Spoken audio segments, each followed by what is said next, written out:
అందరికీ నమస్కారం. గురుతత్వం ప్రేక్షకులకు విజ్ఞప్తి. జీ తెలుగు ఓంకారం వీడియోస్ మరియు గురుతత్వం ఛానల్ వీడియోస్‌తో ఫేక్ యూట్యూబ్ ఛానల్స్ మరియు ఐడీలు క్రియేట్ చేసి మిమ్మల్ని గురూజీ పేరు చెప్పి మోసం చేస్తున్నారు. గురూజీ ఎప్పుడూ ఫోన్ కాల్స్‌లో జాతకం చెప్పరు. గురూజీని నేరుగా కలవాలి అనుకుంటే బెంగుళూరులో ఉన్న ఆయన కార్యాలయానికి వెళ్ళగలరు. మీకు ఆ వివరాలు జీ తెలుగు ఓంకారం కార్యక్రమంలో చూపించబడుతుంది. అదేవిధంగా గురుతత్వం వీడియోస్‌లో బెంగుళూరు ఆఫీస్ ఫోన్ నంబర్లు ఇవ్వడం జరుగుతుంది. ఇటువంటి మోసాలు జరిగినప్పుడు గురూజీకి కానీ, గురుతత్వం ఛానల్‌కి కానీ, జీ తెలుగు కార్యక్రమానికి కానీ ఎలాంటి సంబంధం లేదు అని గుర్తించగలరు. విశ్వావసో నామ సంవత్సర దక్షిణాయనం ఋతువు ఆషాఢమాస కృష్ణపక్ష అమావాస్య రోజు గురువారం. గురువారం అమావాస్య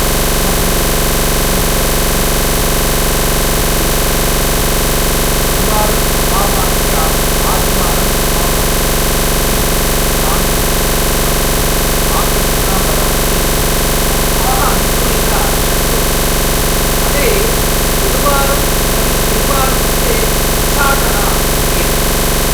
మంగళవారం వస్తే మారనాటి వస్తే ఇలా ప్రస్తుత అమావాస్య వచ్చిన రోజుకి కూడా లేదు. మంగళవారం అమావాస్య వస్తే లక్ష్మీకరం పనిలేదు.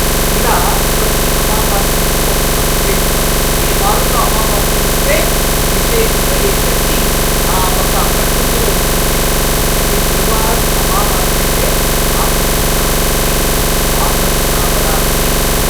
ఈ రోజు ఉగ్రనట ఇంట్లో దత్తాత్రేయ అష్టోత్తరాన్ని పారాయణ చేయండి. అనగాదేవి నామస్మరణ చేయండి. ఇవన్నీ వినటం కూడా చాలా శుభం జరుగుతుంది. అయితే ఈరోజు అందరూ కూడా ఓం శ్రీ దత్తాయ నమః ఈ నామాన్ని పూర్తిగా చెప్పండి. ఆ గురు అనుగ్రహాన్ని పొందుదాం. ఓం శ్రీ గురుదత్తాయ నమః. ఓం శ్రీ గురుదత్తాయ నమః. ఈ నామాన్ని నిత్యం చేయటం కూడా మంచిది. గురు అనుగ్రహం ఉంటే ఏదైనా సాధించవచ్చు. అలాగే దేవతలందరూ కూడా సంచరించే దేవత గురు మనతో ఉంటే ప్రపంచం ఉన్నట్టు. అదే దేవతలందరూ నీతో తోడున్నా గురువు శపిస్తే మళ్ళీ గురువు విరుద్ధమే శాస్త్రం తప్పనిసరిగా ఎవరు కాపాడలేరు. గురువంటే గొప్పది. అలాగే దైవత్వం విభర్సతి దైత్యగురు అలాగా మనకి చెప్పబడింది. అయితే అప్పుడప్పుడు మనం జరుపుకుంటూ ఉంటాం. పురాణాల్లో మాట్లాడుతూ మనం ఇలాగ జరుపుకుంటాం. సరే. అయితే ఈరోజు సంపట యోగం. సంపట యోగంతో గురునామస్మరణ చేయటం వల్ల అష్టమాదేవి సరిపోతాయి. అంతేకాదు గురుబలం ప్రాప్తిస్తుంది. మరి ఈరోజు జ్యోతిర్లింగేశ్వరుల వ్రతం చాలామంది ఆచరిస్తున్నారు. పంచశీలి వ్రతం నుంచి అంటారు. అందువల్ల ఈరోజు అందరూ కూడా భక్తి శ్రద్ధతో అష్టపాదపూజ చేసి జ్యోతిర్లింగేశ్వరుల వ్రతాన్ని ఆచరించి ఆ స్మశకముని ఉద్ధరించాలని అందరూ వద్దనుకోరు. అలా చేస్తేనే ఆ స్మశ ప్రభావం మనకి ఖచ్చితంగా ఉంటుంది. అయితే అవన్నీ తెలుసుకోవడానికి ముందు ఈరోజు పంచమాత మన జీవితంలో తల్లిని దేవతగా చూస్తారు. అవును కదా! మన తల్లిని కూడా తల్లే దేవుడు అనుకుంటాం. తల్లే దైవతం. మనము మీరందరూ కూడా మాతృదేవోభవ అంటే మాతృవే దేవత. కానీ దేవుడు మాతృ అవ్వగలడా? ఒకసారి ఆలోచించండి. అమ్మ దేవత అవుతుంది. అబ్బ దేవుడు అయిపోతాడు. అంటే తల్లిలోనే దేవుడిని చూడొచ్చు. కానీ దేవుడిగా తల్లిని చూడగలమా? అవుతుందా? మన భావన అనుకోవచ్చంతే. తత్వ అమ్మ దేవత మారుతుంది కానీ, అమ్మని దైవంగా చూడొచ్చే కానీ, మరి దైవం ఎప్పుడూ అమ్మగా అవ్వదు. అదే అమ్మ నిజంగా. చూడడానికి కష్టాలు అనిపించొచ్చు. కానీ మనం మాత్రం అమ్మని నమ్మితే అప్పుడే అమ్మని దేవతగా పూజించాలి. మరి దేవతలో అమ్మగా మనం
రాజ్యము, ఆ రాజ్యంలో ఒక గొప్ప వ్యక్తి మహారాజు, చాలా శ్రేష్టవంత మహారాజు. అతనికి ఒకే కొడుకు. ఆ కొడుక్కి అనుకోకుండా తన పూర్వాజిత కర్మఫలాల వల్ల అతనికి అనారోగ్యం ప్రాప్తించేసి ఇక అనారోగ్యంతో చాలా బాధపడుతూ ఉంటాడు. బాధపడుతూ ఉంటే ఎన్నెన్నో ట్రీట్మెంట్ ఇప్పిస్తారు. దేశ విదేశాల నుంచి కూడా అక్కడికి డాక్టర్స్, అంటే ఆ కాలంలో ఎవరు ఉంటారు, వైద్యులు అంటాం, వాళ్ళు వచ్చి ఎన్నో రకాల వైద్యాన్ని అందించినా కూడా వైద్యం ఫలించలేదు. అప్పుడు తెలియకుండానే రోజు రోజుకి అతను కుష్ఠవ్యాధితో, అనేక రకమైన వ్యాధులతో దహించి ఇంకేం చనిపోతాడు.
ఒక భీకరమైన వర్షము, అదే సమయంలో ఆమెను తీసుకెళ్ళి ఆ భర్తని అక్కడ, అంటే ఆ ఒక శవం ఏదైతే ఉంటుందో దాన్ని శ్మశానంలో పెట్టేసి ఆవిడని అక్కడే వదిలేసి వెళ్ళిపోయారు.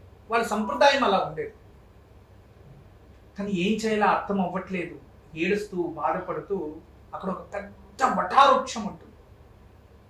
ఆ వృక్షం కింద కూర్చొని తను ఏడుస్తూ ఉంటుంది.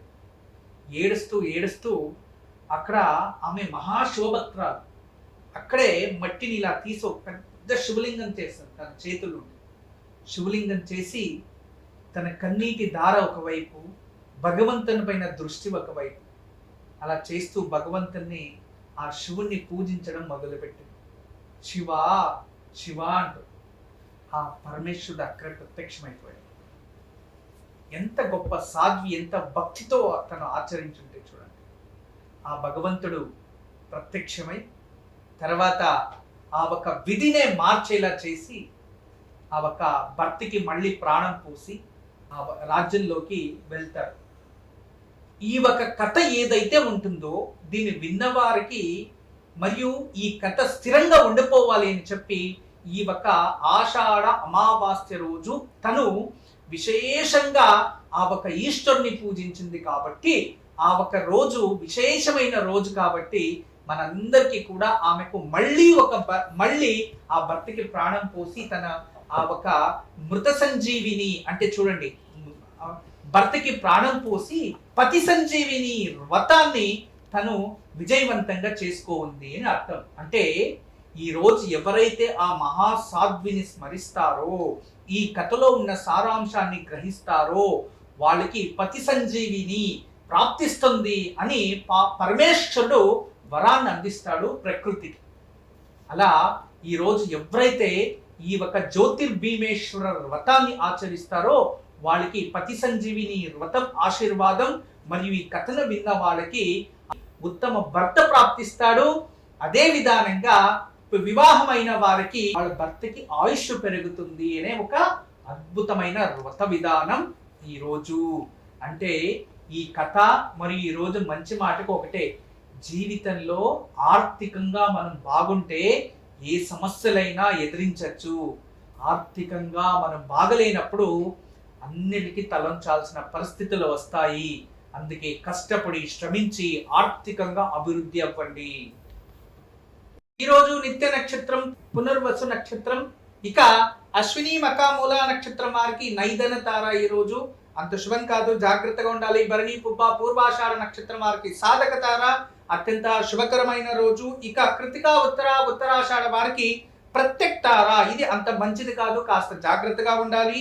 ఇక రోహిణి హస్త శ్రవణ నక్షత్రం వారికి క్షేమ తార ఈ రోజు అత్యంత శుభకరమైన రోజు. మృగశిర చిత్త ధనిష్ట నక్షత్రం వారికి విపత్తార ఉంది, అయినంత వరకు జాగ్రత్తగా ఉండడం చాలా మంచిది.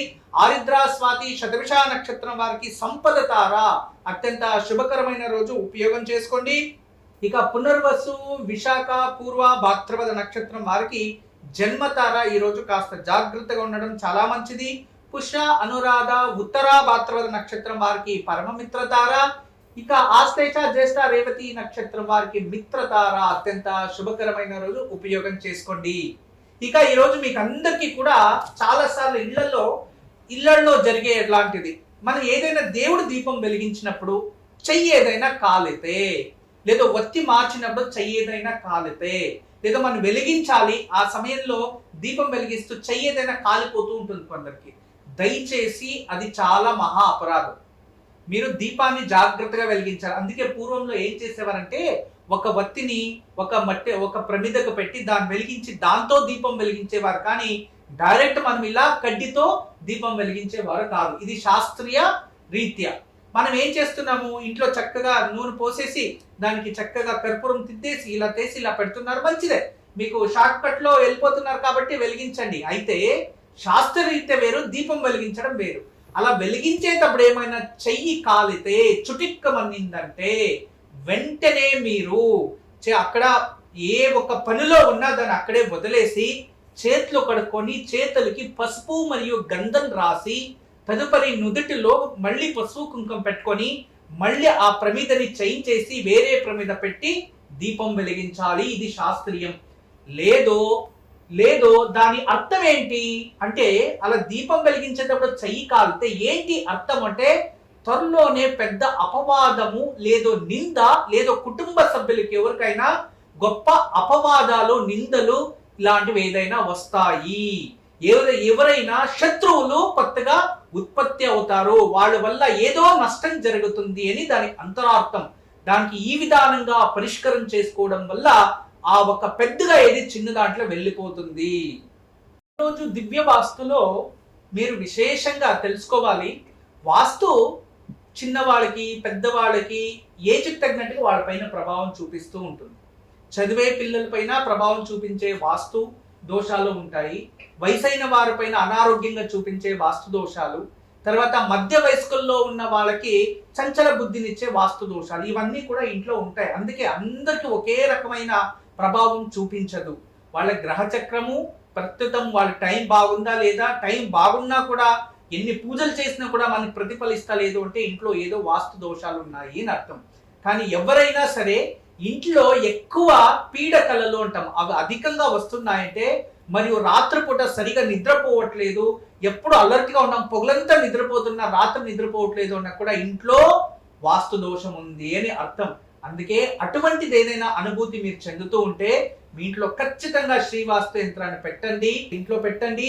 దాని పాజిటివ్ ఎనర్జీ వల్ల మీలో ఉన్న బద్ధకం దూరం అవుతుంది, మరియు పాజిటివ్ కళలు వస్తాయి, మరియు ప్రశాంతంగా ఉండగలరు.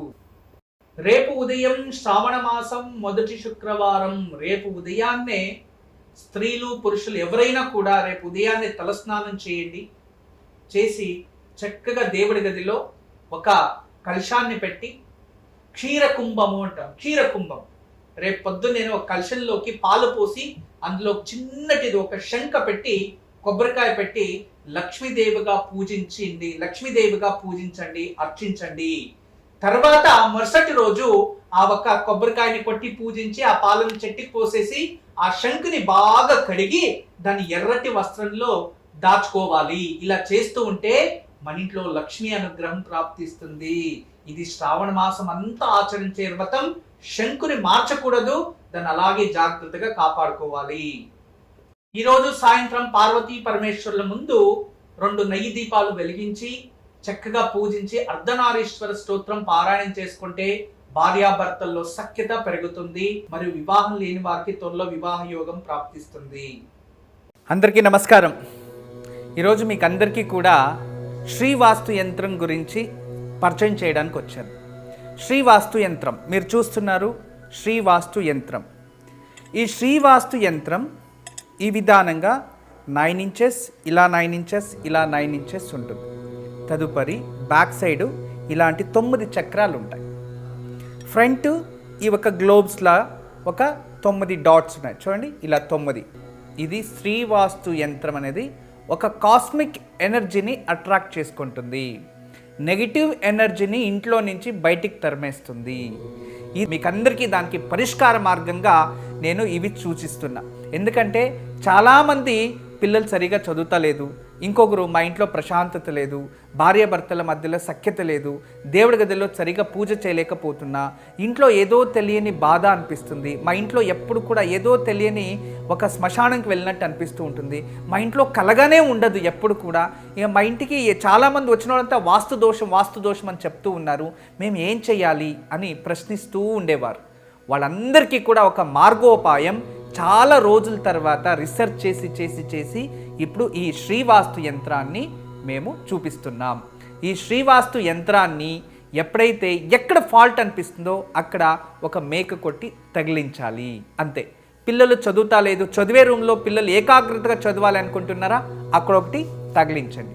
మీరు నిద్రించే ఒక రూమ్లో మాకు సరిగా నిద్ర వస్తా లేదు, పడుకుంటే చెడు కళలు వస్తున్నాయి, నిద్రించే గదిలో ప్రశాంతత లేదు అనిపిస్తుంది, అక్కడ ఒకటి తగిలించండి. లేదు ఎవరో వాస్తు దోషం అని చెప్పారా, ఇంట్లో వాస్తు దోషాని కోసం ఇంటి హాల్లో ఒకటి తగిలించండి. లేదా పూజ గదిలో ఏదో ప్రశాంతత లేదు, సరిగ్గా ఏకాగ్రత లేదు, మెడిటేషన్ చేయలేకపోతున్నా అంటే పూజ గదిలో ఒక మేక కొట్టి అక్కడ ఒకటి తగిలించండి. ఎక్కడైతే ఇంట్లో వాస్తు దోషం ఉంది అని ఎవరైనా చెప్తారో ఆ ప్రదేశంలో ఆ ప్లేస్లో జస్ట్ ఒక మేక్ కొట్టి దాన్ని తగిలించండి, ఆ వాస్తు దోషం అక్కడి నుంచి వెళ్ళిపోతుంది. చాలా అద్భుతము, చాలా విశేషమైన శ్రీవాస్తు యంత్రం మీ వరకు తయారు చేయించాము. దీన్ని ఉపయోగించండి, దీన్ని లాభం పొందండి. నమస్కారం. వాస్తు యంత్రం సంప్రదించవలసిన నెంబర్లు 8844452334 040682766622.